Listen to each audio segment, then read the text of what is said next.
Senhor esteja com todos. Ele está no meio de nós. Proclamação do Evangelho de Jesus Cristo, segundo Marcos. Glória a vós, Senhor.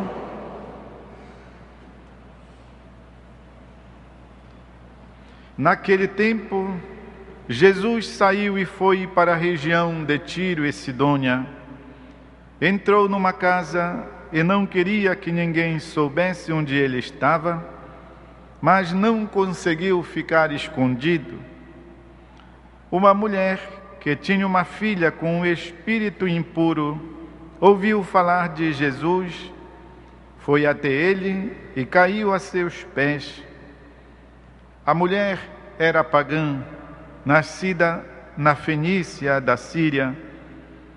Ela suplicou a Jesus que expulsasse de sua filha o demônio.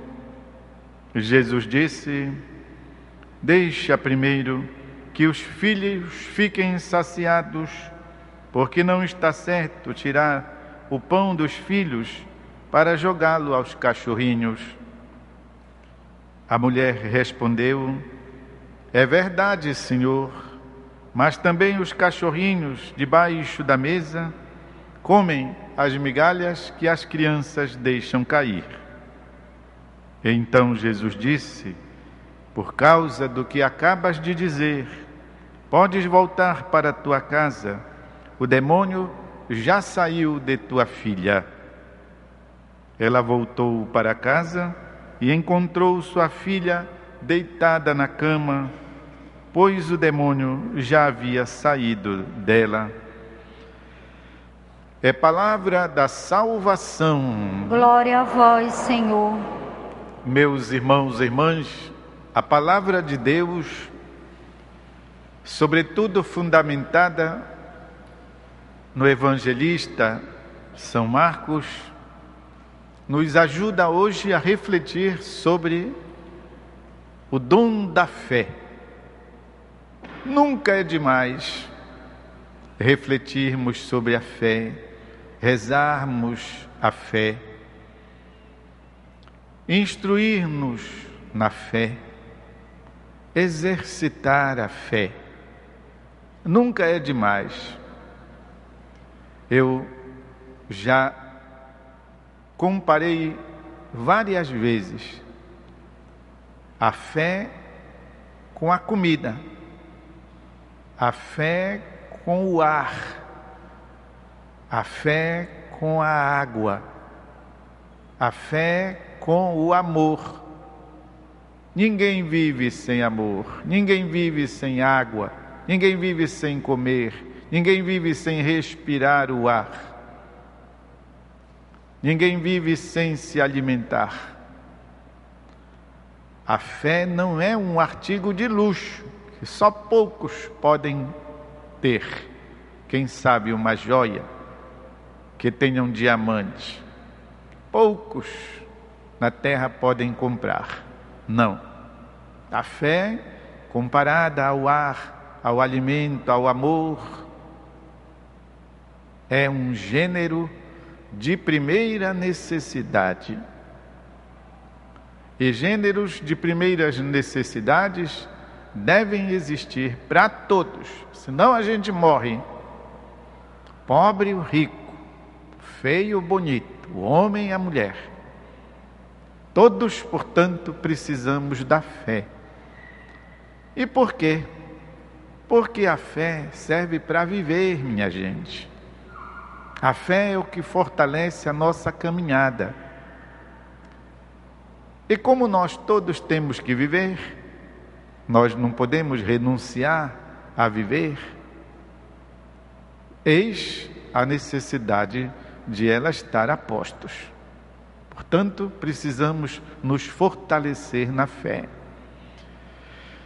E o episódio de hoje do evangelista São Marcos nos fala que Jesus provocou a fé daquela mulher. Ela não era descendente de judeus, ela não pertencia ao povo eleito. O evangelista diz que ela era uma pagã, ou seja, não pertencia ao povo da aliança.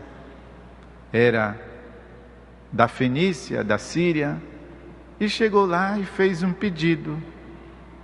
Ela estava numa situação desfavorável. A sua filha estava possuída, endemoniada. Imagina a aflição de pessoas que não sabem mais o que fazer em qualquer problema da vida. Aqui o endemoninhamento é só um exemplo de coisa difícil que a gente não sabe de que lado, tanger, enfim. É o símbolo de qualquer situação muito delicada que a gente não sabe mais o que fazer. E ela recorreu a Jesus. Senhor,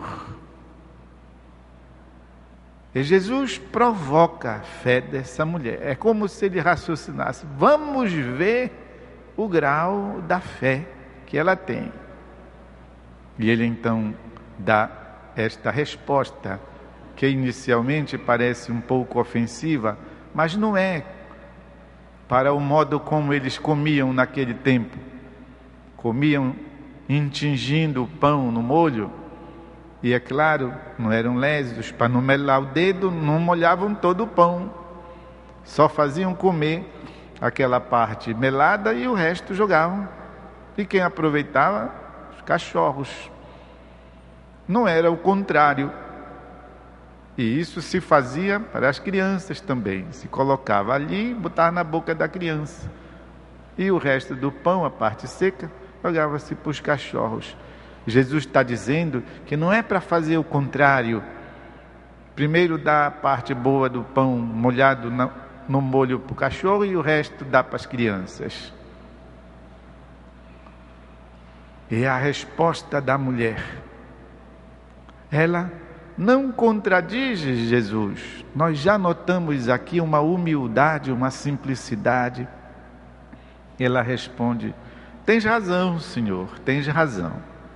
Mas sobra, cai da mesa. E de qualquer forma, os cachorros também comem. Qual é a iniciativa de Jesus? Por causa da tua fé, volta para a tua casa, que aquilo que tu queres já aconteceu. Meus irmãos e irmãs, a fé, conforme a própria Bíblia nos diz, é já estar de posse de algo que nós ainda não temos em mãos. É já ter a certeza de receber aquilo que ainda não aconteceu. Crer é, portanto, possuir o que ainda não está em nossas mãos.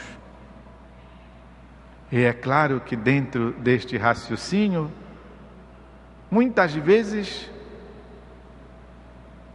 nós balançamos, porque às vezes demora, que às vezes não sai bem tudo como a gente quer.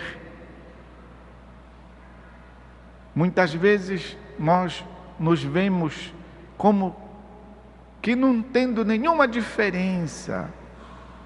É tão comum a gente ouvir irmãos e irmãs se queixarem: eu já pedi tanto, eu já rezei tanto, eu já fiz novenas, eu já fiz promessa, eu já jejuei.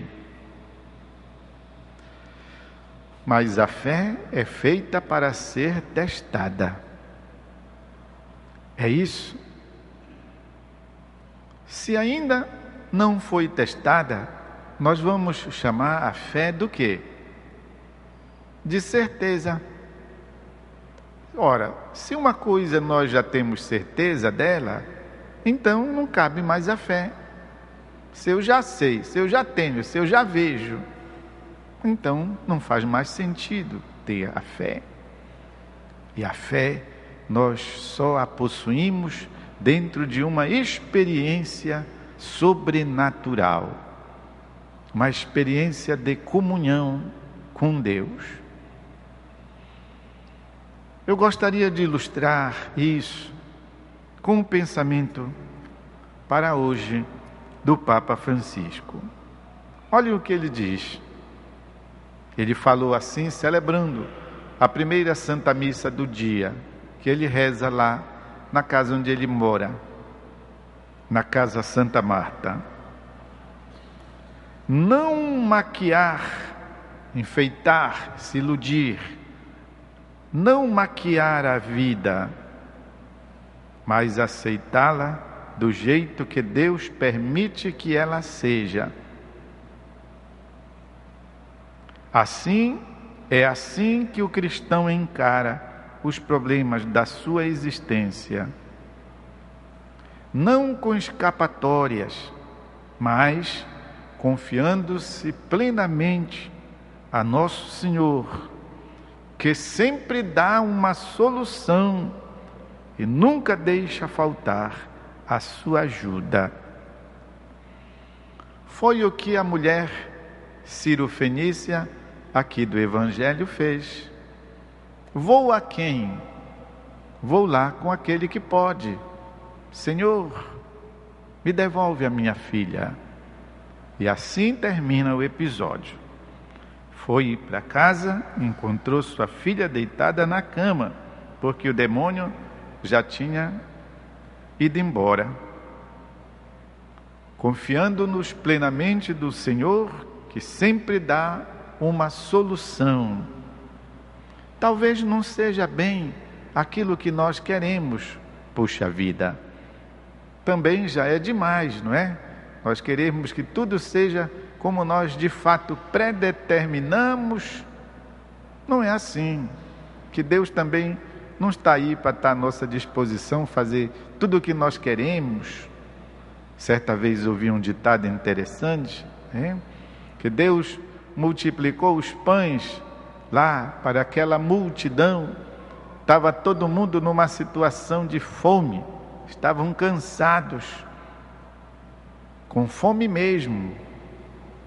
E depois que Jesus saciou a fome daquelas 5.000 pessoas, teve um engraçadinho que ainda foi lá dizer que o pão estava meio insosso. Vocês sabem o que quer dizer isso, irmãos e irmãs? É também não saber reconhecer. Ao invés de dizer graças a Deus que teve o pão mesmo insosso, e a fome é o melhor tempero, estava todo mundo com fome, em vez de agradecer mesmo o pão, a obra misericordiosa, a providência divina, não, ainda foi reclamar que estava meio insosso. Tem gente para tudo e muito mais neste mundo de meu Deus. Pois é, meus queridos, nem sempre as coisas saem completamente, totalmente como a gente quer. Mas a ação de Deus acontece ali. Confiando-se plenamente a Nosso Senhor, que sempre dá uma solução e nunca deixa faltar a sua ajuda. Eu convido agora aqui a Assembleia presente, todos aqueles que estão acompanhando as minhas palavras, que possam fazer um instante de silêncio para interiorizar o sentido e experimentar a força da palavra de Deus.